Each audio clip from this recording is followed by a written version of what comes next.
खुश आमदीद, आप देख रहे हैं न्यूज 18 उर्दू।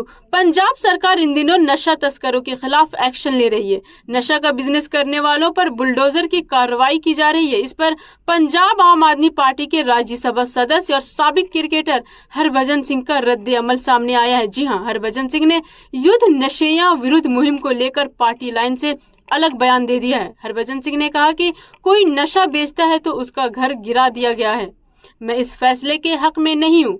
पंजाब में नशा तस्करों के खिलाफ बुलडोजर कार्रवाई पर आम आदमी पार्टी में मतभेद उभरा है। हरभजन सिंह ने इसका विरोध किया, जबकि पार्टी नेता सोमनाथ भारती ने इसका समर्थन किया है।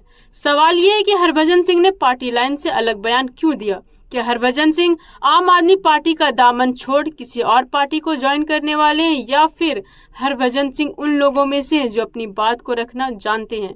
इसी के साथ इजाजत दीजिए और बाकी की खबरों के लिए न्यूज़ 18 उर्दू के साथ बने रहिए। शुक्रिया। फी अमानिल्लाह।